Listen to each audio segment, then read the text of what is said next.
In the garden, I plant my dreams.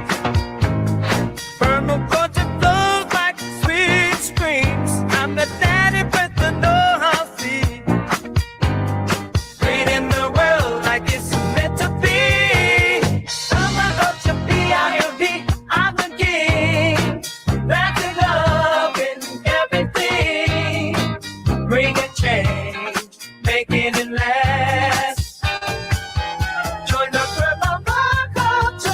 Welcome to episode 401 of the Permaculture Pimpcast, where PIMP stands for Permaculture is My Passion. The only Pimpcast on planet Earth where we discuss permaculture, preparedness, practical living, and sometimes even prostitutes. Permaculture, P-I-M-P, we soulful race. In the VIP scans where we find our place. Oh, good to be here with y'all. Okay, yeah, we're on all platforms today, believe it or not, because we're not going to be talking about anything that the powers that should not be, at least we hope we aren't, are going to object to. So, as always, this episode brought to you by Hickory Ridge Soap from TwoOldCrowsHomestead.com. Turn that simp into a pimp. Bam! Sovereign Health Summit, October 27th through the 31st. TPC will get you 5% off. Look, folks, we can't do any more than that. We are trying absolutely positively to get as many butts and seats and keep that price low, but we got to pay the bills. So we got to charge you something for it. And don't forget, we also have an online version of that as well. As it's going live, you could be at home in your living room, really the best seat in the house. But if you want to be there in person, we got that as well. So definitely go out there. It's going to be in Harmony, North Carolina, October 27th through the 31st. But we're going to be talking about some other events that are going on tonight. And then also, as your standard, Food for Health 15. That's our top sponsor at the Sovereign Health Summit. Food for Health 15 is going to get you 15% off on any order over $100. Now, folks, Azure is definitely the cream of the crop out there. It's light years better than Whole Foods, and they have values that probably align almost certainly with the people that are listening to this. And finally, Bond Charge. We got a lot of other sponsors in here, but we're going to keep it at a minimum because we've got a guest on here we really want to talk to about some really cool stuff. Bond Charge is going to be 15% off. Everybody that's asking where I get these BCGs or birth control glasses, or you know what kind of permaculture pimp daddy would I be without some red glasses? But really, these are my blue light blockers. So everybody's asking, where do I get them? What's reliable? Well, Bond Charge, B-O-N, not like my last name, B-O-N-D. It's B-O-N, charge, 15% off with promo code PERMA. All right, with that said, we ain't going to fool around. So this is 2 days in a row with my man T. How you doing, my brother? Man, about the same as yesterday. Cold, not as cold as our guest down below, but cold nevertheless. There is a difference in our cold, though. I will say that just to make sure that we throw it out there that we're not just completely weaklings here in the South. That you throw 20 degrees on with that humidity, it gets a little funky. Yeah, bro, I'm definitely feeling it where I'm at. So I got the cool thing is like your place is same as mine. We heat the whole thing with wood. So, it's not costing me anything. So that's definitely a plus out there. And so folks, the deal, stay alert, stay alive. I mean, we live in crazy times. A lot of crazy things are going on all the time. But with that said, man, we got, and by the way, folks, before I forget, a little programming note, folks are probably wondering, I said, hey, I was talking to T yesterday. Well, for those that don't listen to the audio format, which is by far the monster of all the different formats in which we work, whenever we get somebody on here, folks, that's going to be talking about something exclusively health or speaking truth to power concerning health, we can't do it in any YouTube platform. It's gotten that bad. They've taken down another video of mine that I did 1.5 years ago talking about something that grows on trees. There's no punchline there, folks. I'm being deadly serious. So if you want to hear that interview that T and I did with Michael O'Neill, the husband of Barbara O'Neill, you're going to have to check that out either on the audio platform or on Rumble. So just be advised. So folks, it's just the nature of the beast. I mean, everybody's saying, well, hey, I missed this podcast, or hey, You jump from $3.99 to $4.01. Well, that's the reason why, folks. We live in the United States of amnesia, and our freedoms are being taken from us like nobody's business, and nobody seems to care. Anyway, before I go into a diatribe, man, we got a guest on today I'm really excited to talk to. But T, you know him better than I do, so why don't you make the introductions, my man? Man, absolutely. This is, what do we always preach at Mountain Readiness and all of our platforms? One thing that we share in common is community. You got to be getting out there, y'all, and socializing with like-minded individuals. And that's how I met Mr. Joe Dolio of Tactical Wisdom. Lives in the big old west of Montana, 1 hour from the Canadian border. He is real cold there. But like I said, that's a dry cold. They just get a whole lot more snow than we do, except for now. Now they're not. But yes, so Future Conflict podcast on X, as well as you can find Joe over there on X at Tactical Wisdom, as well as Facebook. Are you on Instagram yet, Joe? I am. I have an Instagram page. I just am terrible about using it. That must be what it is. Better things to do out here in the wilds of North Montana. Instagram's not really that high on my radar, but I do have none of them are, for that matter. So, Joe, for this audience here is probably a little bit different. I mean, I'm sure we've got some bleed over, of course, but with Billy being heavy into the permaculture and that side of things, you being into more of training and whatnot, give everybody kind of a backstory of who you are, what you do, and all the tidbits to help everybody out in the viewing audience. T, once again, proving that he's actually a federal informant trying to get me to tell my story. Absolutely. And hit me with that social security number. Get out that type recorder for your case report. No, I began my adult life as a Marine Corps military policeman. And in that, I was assigned to protective details, which is all I've done ever since, both for private corporations and for our government in the contracting world during the fun times in the Middle East. So protected people all over the globe. And that kind of worked its way into writing a series of books about preparedness called the Tactical Wisdom series, which you can find over on my website, Tactical Wisdom. Clever name, I know. But that's where the books can be found. They can be found on Amazon as well. Amazon, you'll get them quick, but if you get them from me, they're signed by me, which means absolutely nothing today. But when I get in trouble for saying some things truthfully and they end up shooting me, it'll be worth another $1.35. So that will be helpful for you in the resale value. But basically, for the last several years, since that event in 2020, we're not allowed to talk about on any platform. I've kind of tried to get more people prepared, get more people interested in building community, and trying to have that tribe they can go to that's spread out all over to help each other out when bad times come or communications are down or there might be a tyrannical government, not our own, because ours is benevolent and kind, but like the Russians might take over or some crazy thing like that. But anyway, getting folks a little more prepared and getting folks to actually get off the couch and meet each other somewhere, shake hands, break bread, share a meal together, because that's how we actually grow culture. We don't grow it online. So, man, that's what I'm talking about. Wow. Where do I start? I do have to ask because I think that is a pretty clever title. I was going through your stuff that T sent me and I was looking at your X page and I'm thinking Tactical Wisdom, man, that's really, man, I wish I'd have thought of that. Really good stuff. But how does it differ from raw intelligence from your definition? How does that differ from, let's say, raw intelligence or information? Yeah, that's a great point. Tactical wisdom to me began originally as tactical wisdom from the Bible. And there are so many stories in the Bible that apply to our lives now, even if you're not religious. But here's a hint. If you start reading the Bible, you will become, because it's a very convincing book. But there are a lot of stories in there I told and pulled out and said, okay, so here's what Jeremiah was going through at this time. Guess what? That's the same struggle you're having today. Hey, by the way, Elijah was telling the truth and the government tried to shut him down and he had to run and hide in the woods for years because the government was trying to get him to stop talking. Boy, does that sound familiar to anyone? Right. So I started pulling out these stories from the Bible and explaining how they apply to what we do now. And that's where the name tactical wisdom came from. Wisdom from the Bible with a tactical influence on it. And it's kind of taken off really well. And in the books, I begin each chapter with a Bible verse that explains the preparedness topic that we're about to go into.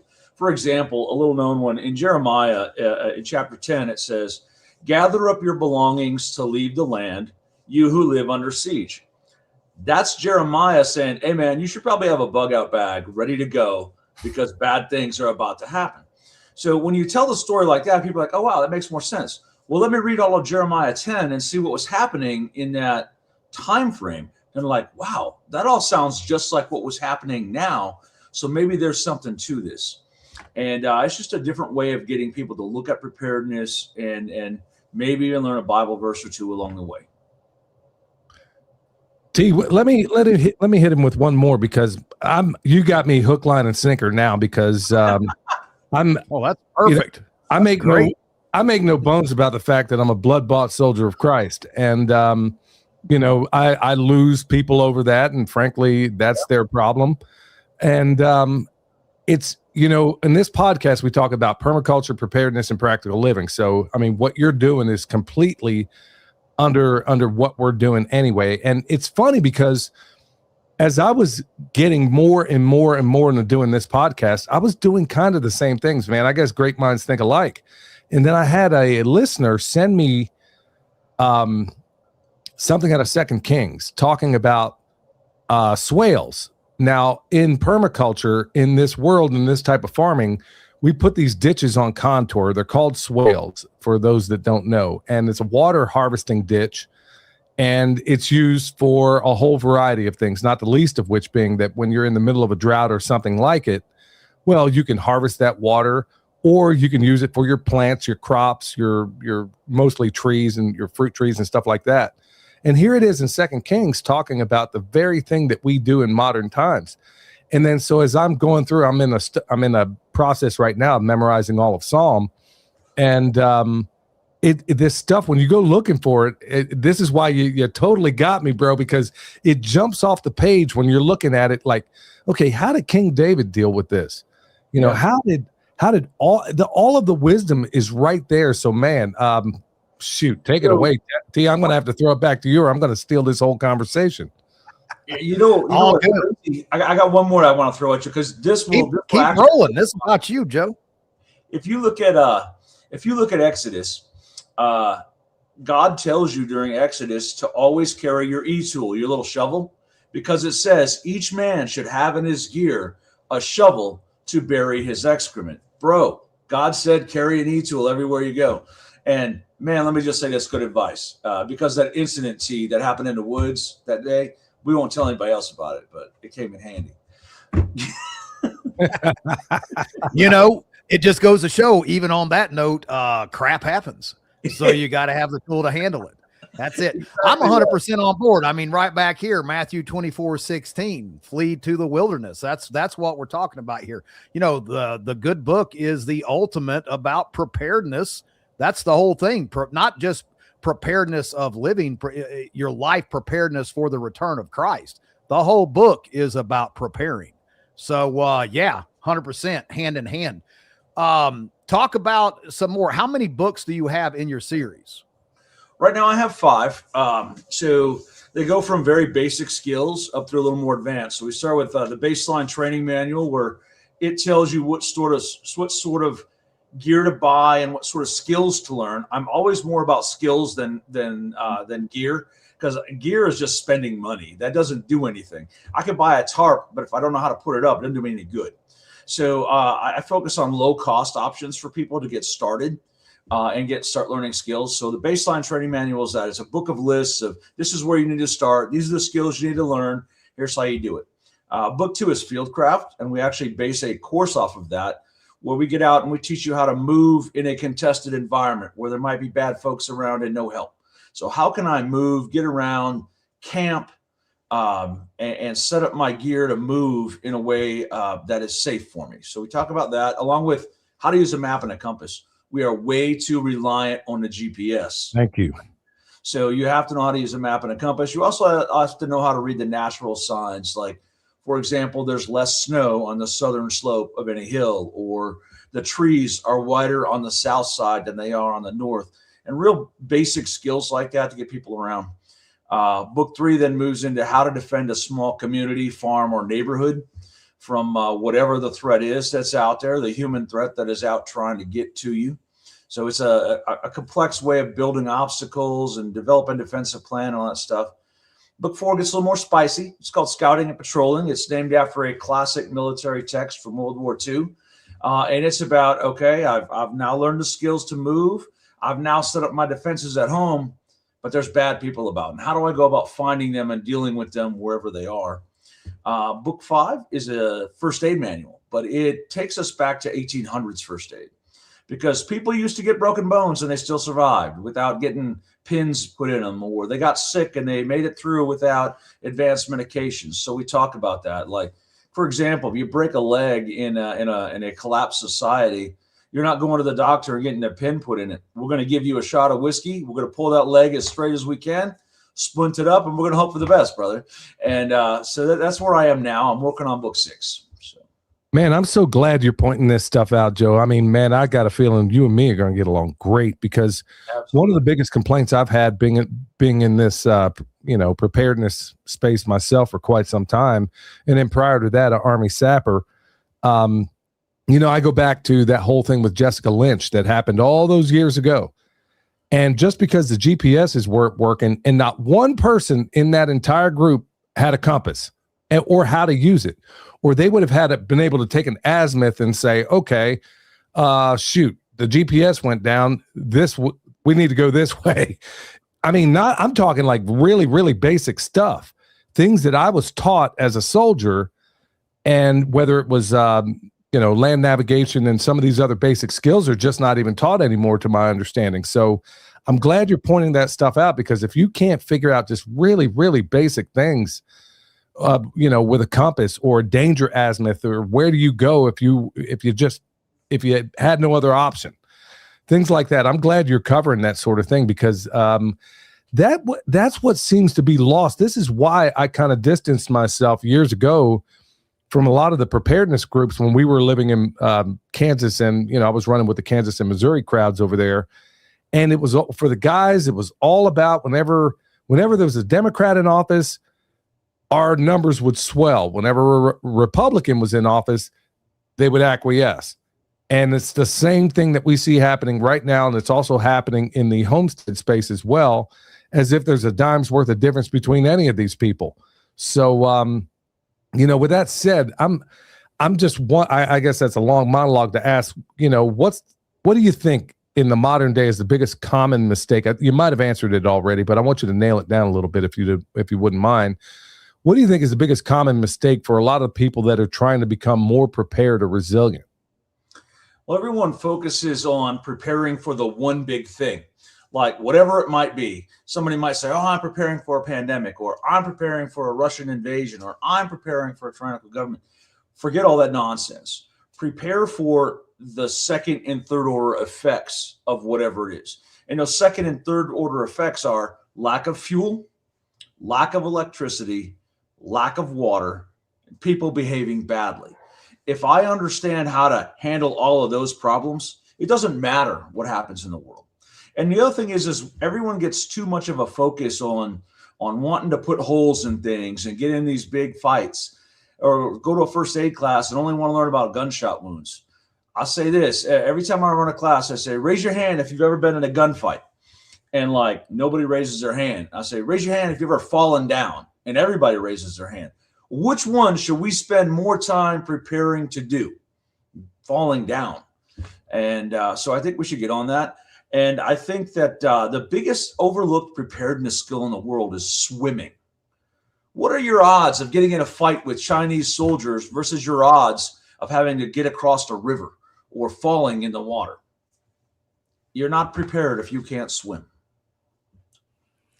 Great point. Great point. Yeah, swimming is probably way higher of a chance. In fact, I fell in a couple times myself.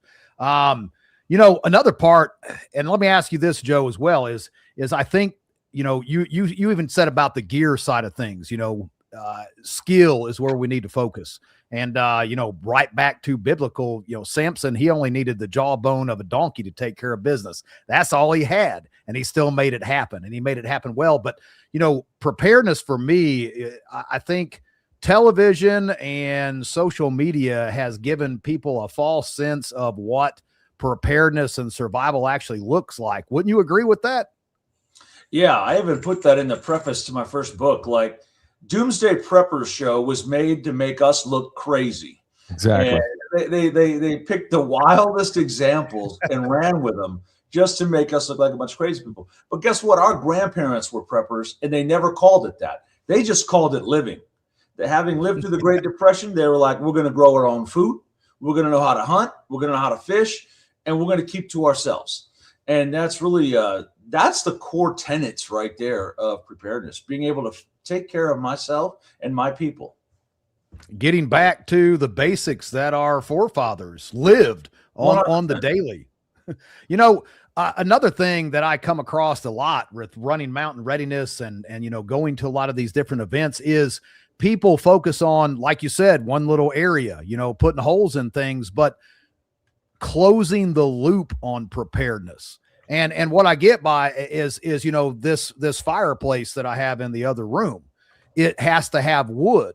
And so I know people that have got fireplaces, but they actually buy wood from someone else. And so, my focus is when I moved was to get enough property that just deadfalls alone supplies all the firewood that I need to put in this fireplace to stay warm.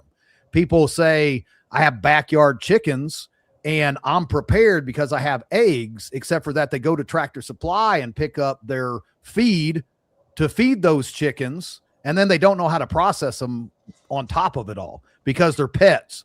I think closing the loop on preparedness is a huge part that we should be focusing on, not just that little bitty area of I raise chickens or I burn firewood. Would you agree with that? I would. And an example of that is we had a 5.5 day power outage a couple weeks ago. We had a pretty big windstorm. I lost about 50 trees right here at the camp, and we had no power for 5 days. Now, I fared it better than the woman who lives here because she's on social media way more than I am. So aside from the lack of social media, nothing else changed in our life, right? We were able to survive because we can heat with wood. We're able to survive because we have other ways of cooking our food than the gas stove. We have other ways of doing things other than using electricity. And that's a great way to determine how ready you are. If a power outage completely upsets your life to the point where you can't exist, then you're not really prepared. You need to have that multi-layered approach. Like, I've got chickens, I've got the processing equipment, I know how to handle the eggs safely. I can feed my own chickens if I can't go to the store, and I can heat my house. It's absolutely right. Joe, I'm wondering, having been in this space for some time myself, I mean, I got my pet peeves of certain things when it comes to what I guess I can ask it this way, and I don't want to poison the well by telling you what I think, but what areas of preparedness do you think are perilously underrated, and which areas do you think are overrated?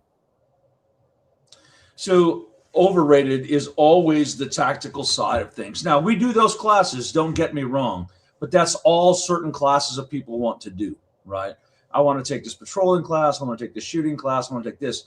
But we need to get more to the day-to-day living skills. And we've started here at the camp running food preservation. That's going to be your biggest thing. There's a lot of folks who'll say, well, I can just run out and I'll buy all this mountain house and I'll have a mountain of mountain house. Yeah, but that's going to eventually run out. So how do I grow food and not only grow it, but then preserve it so that I can use it throughout the year? Well, you have to learn to can, you have to learn to dehydrate yourself, and you have to learn how to process the animals. There are a lot of people who tell me their plan for protein is to hunt. And I'll say, okay, here's a knife. There's a deer hanging out back there. Process. And they're like, I wouldn't even know where to start. Well, then you're not prepared, right? So I think actually hands-on skill doing things rather than buying gear is where our biggest shortage is. in preparedness. Everyone wants to buy the things, but nobody wants to learn how to do the things. You just hit on the one thing. Oh my goodness. I think I've said it, I don't know how many times on this program. The biggest thing that drives me crazy is when I'm talking to some hooplehead who's saying, "Oh, I'll just go hunt." And this is a person that's never spilled blood in his life. Yeah. Ever. Never cleaned a fish, never. I mean, I've eaten everything from, I mean, you name it, I've probably eaten something like it. And if you don't know how to process that animal, and then, like you said, preserve it, what good is any of it? I mean, at the end of the day, I find it curious that all of the people that say, and I'm sure you've heard this a million times, well, I'm just coming to your place. No, you won't. No, you're not coming to my place. I'm glad you pointed that out, because the biggest thing that drives me nuts are people that say, well, I'll just go hunting. It tells me the depth of your ignorance just by even stating something like that. You never spilled blood in your life. So what do? You killed it. Now what? Yeah. And by the way, if you do eat dehydrated, if you buy a bunch of dehydrated foods and you don't eat them on a regular basis, you're going to have serious diarrhea for the first 5 weeks. So that's the least of your problem, though. You know, I saw Jeremy over here in the chat. He said I was not healthy when I had to eat my storable food for 3 to 4 months. Yeah. You know, that Mountain House, flip that over and look at the sodium level on the back of that. Oh, yeah. thing. Yeah. All right. Like, you know, and you eat that, you're day 3, you stroke out. Well, and you know, Billy, I'm glad you mentioned the "I'll just come to your house" thing, because you know what, Ron, it's a pretty big camp out here in the middle of the wilderness, and I hear that a lot, and I tell everyone the same thing. It'd be a shame to have to shoot you on my front doorstep. Please don't put me in that position. I've said the same exact thing right here in this show. I'm like, I'll stack you up like cordwood out there. I mean, do not show up here. Yeah. Do not show up here uninvited. I mean, that's even when times are relatively good. Do not arrive at this place unannounced. I mean, I'm not going to say, you know, in times like right now, you will, and some people have found that out. They thought, hey, I'm a big fan, I watch your YouTube channel, and they just show up here and they didn't get the reception they thought. I'm like, I don't just show up to your house. I mean, what do you mean? Anyway, I could tell you some crazy stories about some of the things that go on here, or have gone on here. But you know, it's truly astonishing to me how many people are just kind of jaundiced, I think, by this stuff on TV. And you could always see them coming a mile away whenever I'd be in any of these campouts or whatever. It'll be a guy that has a brand new rucksack. You can tell it's brand new equipment. There was this one old boy, I'm telling you what, he came out there looking like Bear Grylls and had the hat. You thought this guy was on safari, man. I've never seen anything like it. And then he's breaking out. We tell everybody, okay, let's see what you got in your bags. Man, he's got bear traps. And I'm like, have you ever used any of this stuff? Do you know how many traps you need just to catch one animal? And even then it's touch and go. I mean, have you done any of this before? This guy had a rucksack that probably weighed 60 pounds and didn't have any food in it at all. I mean, he's carrying around the wrong stuff, right? You don't carry around a bear trap. I mean, if you find out where there might be one, then you go get one bear trap and bring it out. You don't need to be carrying all that stuff. Yeah, that's crazy. I think just the mindset alone in the world today, there's a lot of laziness, and that's where this whole marauder, I'll just go take what somebody else has, I'll come stay with you, and when things go sideways, that's where we're at as a country. People don't want to take the initiative and get up off the couch, turn the YouTube off, and go learn these skills themselves. And I see it way more it seems like every year it gets worse and worse and worse of, hey, thanks for, you know, prepping all that for me. When things go sideways, I'm just going to go take it from you. I say, you know, one of the biggest things that we should all be looking to do at this point in the game is to go meet your neighbor 100% and make those connections. Or let's put it this way. If your neighbor is kind of not the person I want to be post-apocalyptic buddies with, wouldn't it be better to find out before it got crazy what kind of people were surrounding you? That whole area study thing, you know, find out who is around you and what is around you before it matters. Absolutely. You have to get out and do that research and figure out who's an asset and who's a liability, and have a plan for dealing with that. And on the gear issue, I had a guy come up out at our mutual friend Matt's place, come to my fieldcraft class, and I was like, all right, we're going to spend the next 2 hours doing all the different variations of the low crawl in our gear. And he was like, do you have any idea how much this chest rig cost me? And you want me to crawl around? Oh, the my road? goodness. I'm like, so you just came here to show people all the expensive gear you have and the pristine condition it's in. My stuff is ripped up, beat up, and dirty because we actually get out and try it. Same guy later in the weekend. We're like, all right, everyone, we're going to build a tarp shelter out here. We're going to camouflage it with dirt and leaves and twigs. You want me to put dirt and everything on the tarp I'm going to sleep under? Yeah, bro, it's cool because you're going to be under it and the dirt will be on top of it. It's perfectly fine to get your gear dirty. And that's one of the ways that we can always tell if somebody's actually getting prepared, or is just a poser who likes to pose for the Instagram photos. Look at how their gear looks. I couldn't agree more. And we could always see them coming a mile away because they would always come out with some pimped out AR. Oh, and they always got the AR with all the bells and whistles and stuff on it. And I'm like, okay, man. And then we find out it's not even zeroed. Yeah. Or the red dot they got on there. I'm like, you could see them coming a mile away. So folks, the moral to the story is, you know what, you can pretty much rely on iron sights. I'm not saying that a scope doesn't have its place, but these guys got stuff. I mean, what is it? A typical AR, I can't remember, weighs I think 9 pounds or whatever with nothing else on it. Man, I swear these guys had something. And an M60 weighs 23 pounds. I swear I held a guy's AR with he had the bipod legs, the stock that goes in and out, and had all this stuff on it where I was like, how do you even get to the trigger on this thing? And I swear it weighed as much as an M6 and an M60. How's that going to feel on day 4, right? Yeah. Of walking. How's that going to feel on hour 4? Yeah, right. I tell you, preparedness is like an onion, man. It's got layers. You got layers on top of layers on top of layers. You never stop. You just keep refining and making things better. But we did a class with the winner of season 1 of Alone, Alan Kay. Good friends with Alan. He came and did a class. We did basically a grid down, just bare minimum essentials 3-day class. And, we had those people roll in we had a guy, I kid you not, his pack was 89 pounds. 89 pounds. No joke. And I will give him this. He kept up. Not only did he keep up, he was a Spartan race guy, but he was passing people. I'm going to give him that. But for how long are you going to pack 90 pounds around, up and down hills and things like that? But, one thing I think people forget about when they're doing this preparedness training and they're like, I'm going to get ready for, the zombie apocalypse, whatever it may be, is creature comforts in general.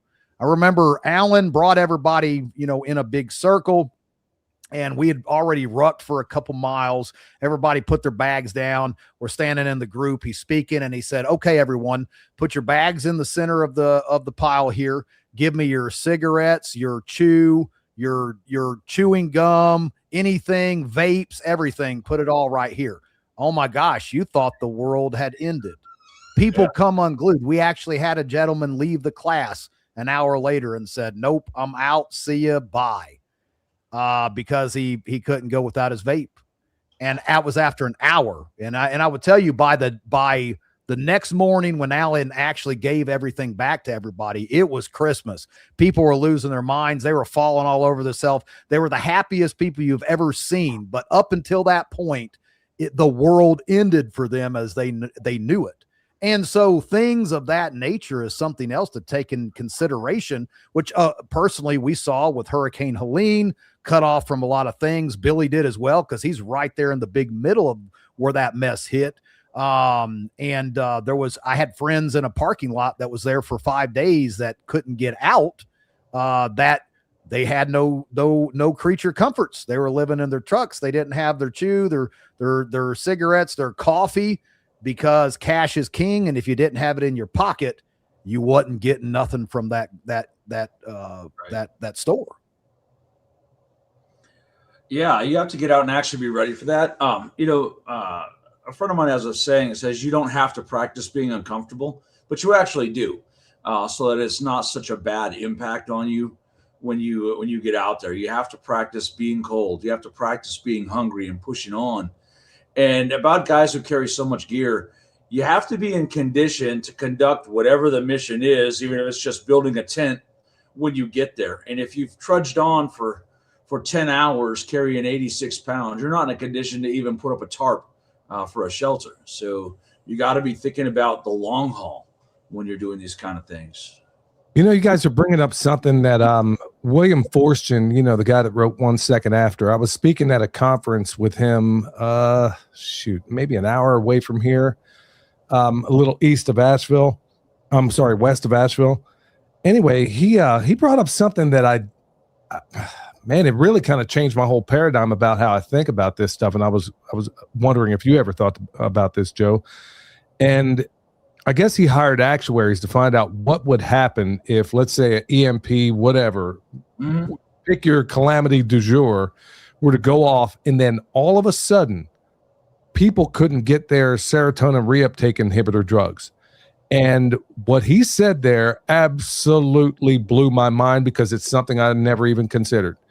And that's why the actuaries came back and they said, man, you know, if that were to jump off, we're talking like 90% fatalities if that sort of thing were to happen. I mean, what are your thoughts on something like that? Yeah, it's 100% true. And I talk about that a lot. And in his book, William Forstchen mentioned, like, he went into detail about what would happen in the nursing homes. In the first 24 to 48 hours, you would have mass deaths in nursing homes of people who rely upon electrical means to keep them alive. So that's a big thing. So that's the immediate effect. That middle effect are those folks on the SSRIs, the folks on various antidepressants, the folks who are on any sort of mood inhibitors. They're going to go absolutely bonkers, for lack of a better term. And that's going to lead to a lot of violence and a lot of suicide. And you want to be out of the path of that and away from where that's going to happen. That's where the area study comes in, knowing where the pharmacies are these people are going to target to try and get those drugs. And there's just a lot of folks who alter their moods and stabilize their moods with medication. And when that is shut off instantly, boy, that's going to cause a lot of problems. And you need to be aware of it. It's not only going to affect them, it's going to affect everyone they come into contact with, even accidentally. And you don't want to be young Irina sitting on a bus with the crazy person behind you, right? That's exactly the kind of situation we will all be facing. Got to be thinking about it. Good night. Yeah, it's go ahead, T. No, man, that's something that I haven't actually even thought about. You know, yeah, the antidepressants, things like that, all that kind of stuff, all of a sudden it disappears. It's funny you should bring up the nursing homes too, Billy, because during Hurricane Helene, you remember a lot of that went on there in those areas because the power's out and all the elderly there, short-staffed. There was a lot of deaths and a lot of I know some people who personally had went there to help out, and it said it was just the most horrific thing to go in there because you have, you know, a couple hundred elderly patients who need all this care that are bedridden. Now all of a sudden they don't have the staff or the electricity or anything else, changing bedpans and crazy, you know, small things like that. I mean, it was a mess that resulted from just power outage. No, it's definitely, we live in crazy times, which kind of brings me into let me hit into another segment here, Joe. I don't know where you stand on some of this stuff, so I'm just going to shoot from the hip. You know, I think we live in a time right now where people have more distrust in our national institutions than they ever have. If there was a worse time, I mean, you know, I'm 55, so in my 55 years, I don't recall a time ever in my life, and in being a very big student of history, I don't recall there being a time where people had more distrust in the structures that we have. Now, where do you think, I mean, if with the nature that, man, I'm trying to do this and not sound so doggone black pill. I'm trying to ask this question without having the audience think, oh man, we're doomed. But it looks as if we are in the fall of Rome in the modern time. It seems like we're doing in 250 years what it took the Romans 2 millennia to do.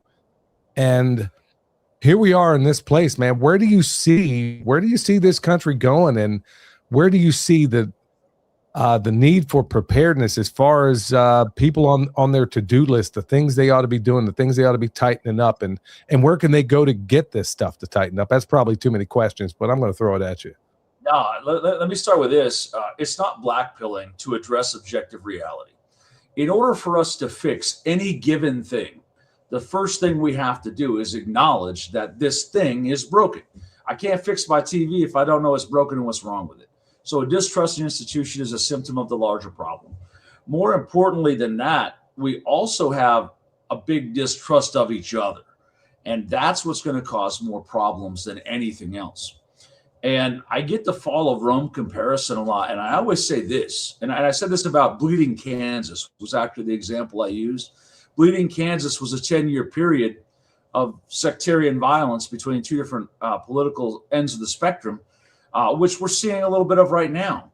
The reason why Bleeding Kansas lasted 10 years and the fall of Rome lasted over 1,000 years is they didn't have social media and they didn't know about it instantaneously. If the forces in Rome lost a battle at the far reaches of the empire, it might take 3 months for that news to reach Rome. During Bleeding Kansas, if one side ambushed the other and killed 5 or 6 people, it would take a month for that news to get out to everyone else. Now we're getting it instantaneous in real time, and we're seeing it. That's why it's accelerating so much faster. And we have to acknowledge that and understand that it does 2 things. One, it shortens our timeline. I won't have much warning, so we have to be ready today. The other thing it does is it makes us very easy to be manipulated if we're emotional about it. And we have to learn to say, look, I know this is happening, but it's happening 1,000 miles away from me, so I don't have to get worked up and go scream at my neighbor over this, because it's not my neighbor's fault, and I'm not the fault of whatever the neighbor is mad about. So we have to understand those 2 things. 1, I don't have a lot of time, and 2, we don't have to take it so emotionally. It is being put in our face to try and drive that up. And there are forces at play in the world who'd be more than happy to see America fall into a period of civil strife and disorder. And our job is one of 2 things. 1, be the voice of reason that tries to set the apple cart back on all of its wheels and put it back together the way it belongs. Or 2, weather the storm and rebuild it after. And that's kind of where we got to focus. I can't politically fix everything myself. Billy, you can't. T, you can't. Together we might be able to change things, but there are just some things that are unfixable, and we might have to fix it in the end. Man, I couldn't agree more. Right here in the chat, somebody brings up something that, wow, it's so apropos. Is Pete Squatchy says 70 AD was a big year for Rome. Yeah, it was. Excuse me, at least it was a bigger year for probably the biggest decimation in history when it comes to a city was what they did to Jerusalem. As first it was Vespasian, then it was Titus. And if you read the words of Josephus, he said it was such an incredible defeat that nobody even knew that there was even a city there anymore. Well, had they listened to the words of Jesus, maybe they wouldn't have been there, because it may have been a different story altogether, but it kind of goes right back to what you're saying. At least they had no tactical awareness that Rome was about to kick in those doors. Well, they did. Vespasian showed up, and then he got called back to Rome after that lunatic there killed himself. Nero killed himself. And then, of course, Titus gets sent back. But going back to that preparedness thing, because those people, if you read the words of Josephus, he describes that Rome would have never been able to take Jerusalem. In fact, Titus in his own memoirs was saying, dude, we can't possibly take this. But they were able to, because there were factions inside fighting among themselves. They were burning each other's food. And it got that bad. So it goes right back to what you said. You said we don't trust each other. Well, clearly they didn't either. And what happened?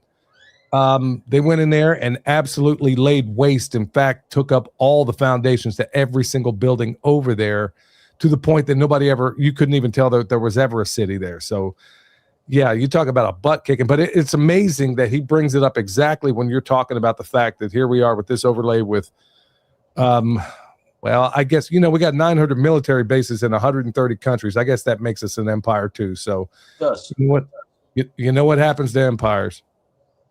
You mentioned food as a weapon, and I'll tell you, that's all the more reason for you to know how to grow and produce, grow food, grow your vegetables and produce protein. You can't, that weapon can't be used against you if you raise your own. You can't be forced to bend the knee if you can feed yourself. I mean, there's multiple layers to that in itself. Yeah. Not only is it the dependence upon someone else to supply you with that food, but growing and producing it yourself, you're taking out all of the toxins that are in that food, which are also destroying us from the inside out. I'm glad you brought that up, T, because part of why I told you earlier that I extracted myself from the preparedness groups that we were running in with Missouri and Kansas. And primarily the reason is that it seemed to me the logical conclusion that if I'm in this preparedness space, it only seems like a logical thing that I should know how to grow food. But you get so many of these guys within these things where it was like, I'm all about guns, or I'm all about my bug out vehicle, or I'm all about this. And it's a very myopic point of view in terms of preparedness. And it got so strange for me that I was like, okay, man, I'll just go out here. I'm going to learn all this stuff and I'm going to figure out how to do a farm. And that's exactly why, right? Like on my YouTube channel, we focus so much on how do you build the best compost ever? How do you do it? And it's doing, taking all the things I don't intend to eat in that deer I just processed, or the sheep that T and I did, or the 50 chickens I just did the other day. Well, you got all these guts. What are you going to do? Put them in a dumpster? Or can you make some of the world's best compost out of it? So it could be a self-licking ice cream cone, as our grandparents used to see this, if we were to just take these wastes and repurpose them back into the homestead. But it can't be done, I don't believe, with myopic thinking.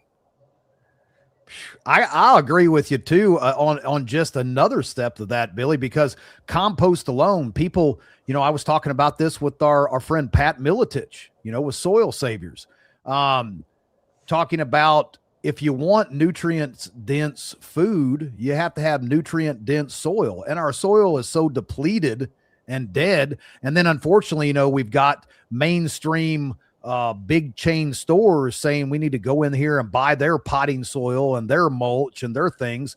We kill everything of nutrients that's in that fruit or vegetable that it produces right from the jump street. You have to have that nutrients rich soil. It's the same thing as bringing food off the shelf at the big chain stores. If you didn't know where it came from, you can't count that it's actually healthy. Hey, somebody here just Triple Oaks Farm just says we cured 384 pounds of bacon today. I don't know how many pigs y'all killed, but typically on a good 384 pounds, doggone it. I mean, on one really good size, let's say red wattle or whatever, man, you're getting 40 pounds of bacon off of there. So I don't know how many guys you did it. And so that's a friend Bryson over there at Triple Oaks Farm. You remember Bryson? We had him on the podcast over there that they were going to drag him in for selling milk. Oh, that's right. That's right. Yeah, that's Bryson. Yeah, and man, he's got an awesome smoker. Hey, y'all, check out Triple Oaks Farm PMA too if you want to see some good content. Not that we want you to watch more social media garbage, but Bryson has some great products. Another one of our community that focuses on raising healthy livestock and focuses on those livestock being happy and taken care of, and unlike these big corporations that everything's just crammed into a little bitty box. And you're as well as I do, Billy, that when you raise an animal that's happy and has room to move, that meat is 10 times, 100 times better.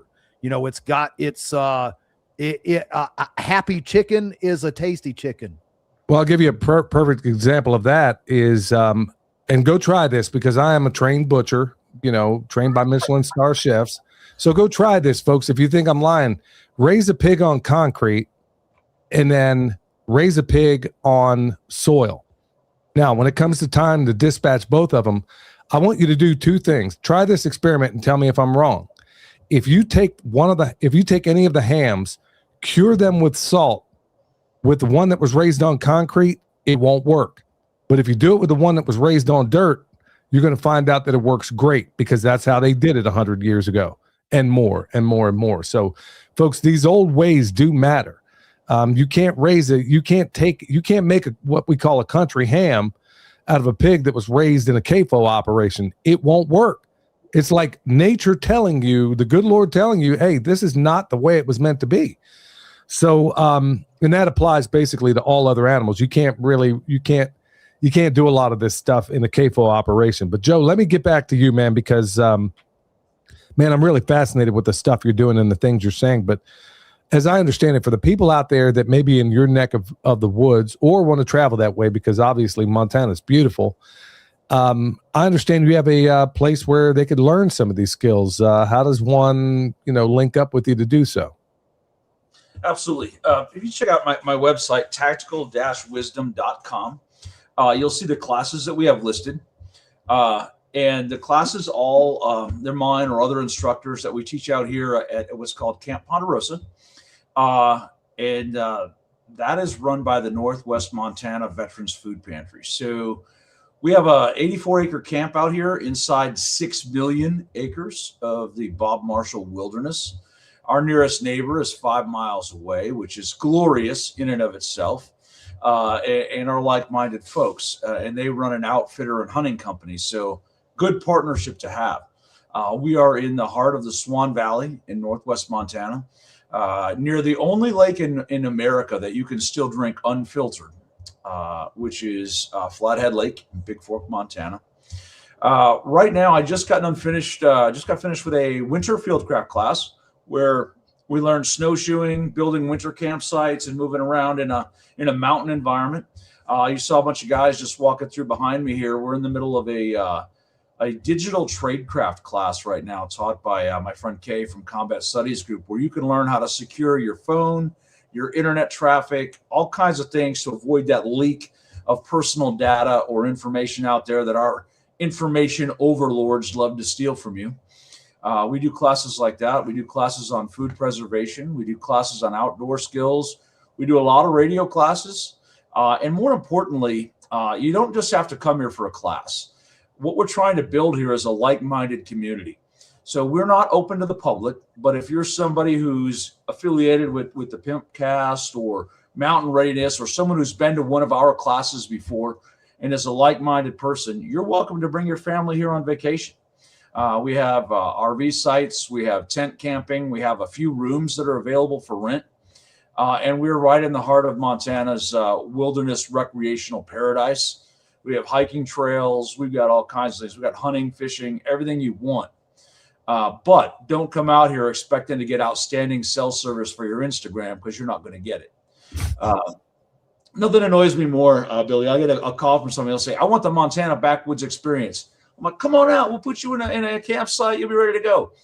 Half hour later, they're like, hey, I can't get the Wi-Fi and I don't have a phone signal. Yes, you said you wanted a backwoods experience. That's what it is. But yeah, you can come out and check out our classes. We're trying to teach people to be more self-reliant. We run, like I said, food preservation classes, animal processing classes, all kinds of things. And more importantly, we will be hosting Mountain Readiness West this July. Yes, July 24th through the 26th. And guess what, guys? This place is 1 hour from Glacier National Forest. You can come out, do this weekend, stay for a little longer, get the whole family vacation experience, because we are going to be doing this is family based. We want families to come together, because your family, that's your first line of defense, guys. You want to make sure the wife and the kids know what the routine is if a bump in the night occurs. So bring the whole family. And we're not just focusing on tactics. We've got people already signed up to do sourdough bread. We're going to be doing NC Scout will be there, brush beater. We're going to be night vision. We're going to be doing comms. What else do we have? Hands-on processing, all those things that really matter that our ancestors did, getting back to those basics in an awesome environment, and most importantly, building the community, because you would be surprised how many of these get-togethers that I go to that all of a sudden you see people that you didn't even know was right in your backyard. Every time, every single time I go to one of these things. I remember the first time it happened to me, I drove 8 hours away to go teach a pig processing class, only to find out that one of my best buddies around here is just up the road from me. And we met 8 hours away. So how crazy is that? So Joe, for the people out there that are hearing this, and you know, everybody's listening from all over the world, let's say they want to fly in there and then rent a car and go there. Is that something that they would be able to do to attend something like this? What's the nearest airport and how far away? Yeah, they can fly into Glacier International, which is about an hour from the camp. Or they can fly into Missoula Airport, which is about an hour and a half from the camp. So there's a couple of different options. But Glacier is the closest airport. There is a good option for that. And by the way, while we're on the topic of meeting friends, T has agreed to prepare the chickens that we're using for the chicken processing class. He's agreed to cook them. So y'all might get a meal out of it. And I'm gonna tell you right now, if you want to talk to my wife Amber, that would be the most. I'll do it. I ain't scared, but I promise you, I'll be the only one eating. No, you said it. I'm just following up on what you said. But I also, my guy is going to do a sausage making class, which is something a lot of folks haven't considered. He wants to make a bunch of elk bratwurst, show people how to do it, and then he's going to cook them, and we're going to have them. So there's going to be a lot of great opportunities out here. Oh man, what do you guys? Yeah, man, I told you I probably wasn't going to be able to make this thing, but man, you have me at elk, man. That's my favorite thing on this planet to eat. Come on, Billy. Come on, man, elk. In the freezer right now, I've got elk, deer, and moose. So come on, man. You know, bro. Hey, don't tempt me, man. Threaten him with a good time, bro. I'll eat the whole ecosystem. I mean, the one thing I haven't tried, man, even up in Alaska, I never did. I don't think I've ever tried moose. So this weekend I served sloppy moose, which is just sloppy joes with moose. Yes. But I served sloppy moose at the class, and the guys were like, "Man, this is the best I've had." I'm like, "Hey, come on, man, come on out here." Hit it. Sloppy moose. Oh yeah. Man, I want a little bit of that. I want a little taste test of that when we get down there in July. But also other classes we just signed up. My good friend Kyle, who was on Forged in Fire, we're going to have bladesmiths on site. You can actually forge your own knife on site with one of the best bladesmiths that I actually know. So there's another thing. I mean, blacksmithing, bladesmithing, get back to basics. Man, that's what I'm talking about, man. Sloppy moose, man. Now I can't get it out of my head because I'm thinking if T ever goes back, you know, if he ever goes back to man dancing, you know, as a Chippendales or whatever, ladies and gentlemen, welcome Sloppy Moose to the show. Woo. Absolutely. That could be. I mean, you could use that as a. I'm gonna trademark that and just roll with it, right? Yeah, I think you should, man. I think stickers, a T-shirt. Some old boy's going to be named Sloppy Moose before you know it, man. Or it could be a verb, you know. Oh, he got sloppy moosed. There you go, a T-shirt. Get like the old Saturday Night Live skit where Chris Farley was all dressed up in the Chippendales thing, you know. Oh, yeah. Put that on a shirt. Sloppy Moose. Sloppy Moose, yeah. Sloppy Moose, man. That'd be great. That's got a ring to it, man. That image was in your head when you heard Sloppy Moose, but hey, you do you, bro. Yo, no, man. I almost got to get up there, man, because that's the one thing. I don't know that I've ever had moose. That's the one thing I've wanted to eat. I mean, I've had bear, I've had you name it. I mean, we got black bear running all through here now. Up where you are, I imagine you got some brown bears. We got black bears and grizzly bears. Yep. Ooh. I've actually got wolves, lions. I got it all out here. And I'll tell you what, man. If you don't come, I will send some moose sirloin back with tea for you. So there you go. There you go. I actually have a few people on the website that were saying, "Man, I don't know, it sounds a little rough." Hey, look, guys, this is an awesome facility.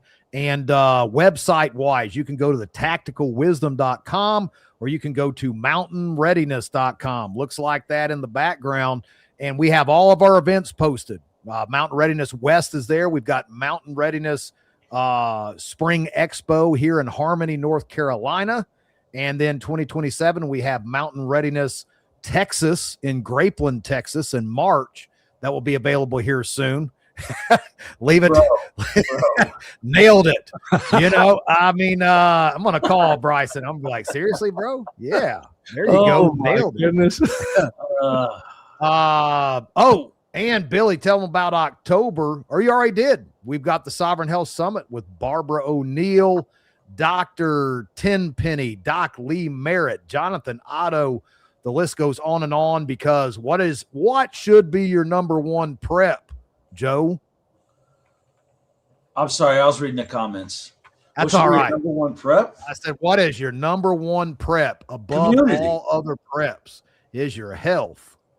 Without that health, you ain't carrying that back. You ain't going to be doing much anything. I'm sorry. Yes, you're not doing anything. I mean, the good Lord is number one, but your health has got to be number one, guys. So we've got the Sovereign Health Summit with Barbara O'Neill, October 27th through the 31st here in Harmony.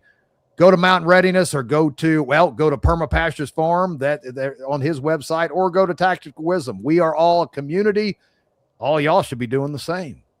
You know, I'm glad you brought that up, T, because honestly, I mean, all joking aside, really, and I don't say this often enough on this podcast, and the fact that, you know, to have all these skills is one thing, but man, folks, I really encourage you, like I did a couple of podcasts ago when my son was on with me. If your soul isn't prepared, then what is any of this worth? So be thinking about those things. And that's one thing, man, I'm really, really quite taken with the work you're doing over there, Joe, and how you're able to weave in biblical concepts into what you're doing. But folks, if you don't know Jesus, I hope you get to know him. And I hope you do it sooner rather than later, because at the end of the day, I mean, you can have all the preps in the world. You could be a Delta Force operative. You could be whatever. And, you know, what is it all worth, if you're spending eternity in a place where you don't want to? So be thinking about that as well. So I'm glad you're bringing all that good stuff up. Tell everybody where they can find you, Joe. Well, on Twitter, you can find me at DolioJ. You can find me on my website, tactical-wisdom.com. And every Monday, Wednesday, and Friday at 8 a.m. Eastern, we run a news show called Future Conflict. It's on YouTube. Look for the Future Conflict channel and come check out our show. Man, that's what I'm talking about, man. It was a joy to be able to hang out with you. T, tell everybody where they can find you. Folks, if you didn't know, T, he was with me last night when we were talking to Michael O'Neill, but T, tell them where they can find all your good stuff too. I know you said it a moment ago, but you got to hit it again. No, absolutely, guys. Mountain Readiness, we're on all the social media stuff under Mountain Readiness, Instagram, Facebook, YouTube, website, mountainreadiness.com. We have all of our events, including what we're doing with Joe. And of course, my partner here, Billy, for the Sovereign Health Summit. It's all there. Click, give you all the info. You can buy tickets. You can sign up. Gives you all the phone numbers for camping right there, all in one convenient spot. All right, y'all. I want to thank everybody for coming on tonight. I should have told you before to hit the thumbs up because, the algorithms, whatever that is, can immediately go ahead and start suppressing us. Hit the wrong music, y'all. But anyway, you know the deal. We live in a crazy world, and I'm glad we're kind of making peace of confusion on some of this stuff. You know the deal. Stay alert. Stay alive. Wisdom from soul. Burn across your dreams. Let the ideas unfold. I'm moving with the truth. Feeling nature's good. We got the answers. All we need to do. Listen to the earth. They got us through. Let's see the change. Watch the world spin. From the smallest sprout to harmony begin in the cycle of life, where the magic's alive. To the